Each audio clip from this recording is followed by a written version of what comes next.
Le 6 janvier, on fête l'épiphanie. Mais c'est quoi l'épiphanie? C'est quoi la galette des rois? Est-ce qu'il s'agit d'un jour férié? Eh bien, on va voir. Tout d'abord, j'aimerais bien expliquer qu'ici, il s'agit de la culture et civilisation française.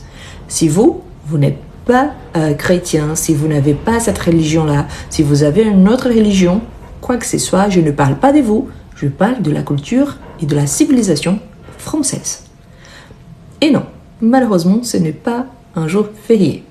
Par contre, c'est une fête, une tradition dont les racines, oui, ça vient de la religion chrétienne.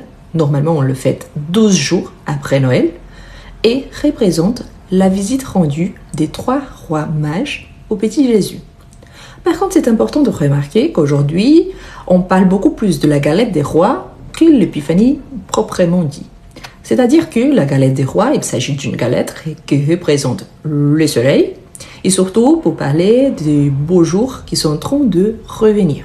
C'est-à-dire qu'on a déjà passé les solstices d'hiver et là, on voit le soleil qui revient malgré les froids. C'est important de remarquer aussi que quand il s'agit de la galette des rois, c'est une tradition. On parle d'une galette feuilletée à la frangipane et il s'agit d'une crème aux amandes qu'on peut avoir des décos assez diversifiées, décorations assez diversifiées. Par exemple, au sud de la France, on a l'habitude d'ajouter des fruits confits. Tandis qu'à Paris, plutôt, on va faire des dessins sur la pâte feuilletée. Un petit peu partout en France, on va ajouter des ingrédients locaux. Par exemple, à Lyon, on ajoute de la praline. Pourquoi? Parce que c'est une sucrerie spécifique de la tradition lyonnaise.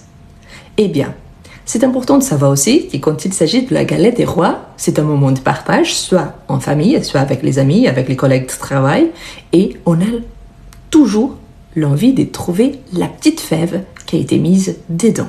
Cette petite fève, c'est lui qui la trouve, est considéré soit les rois, soit la reine.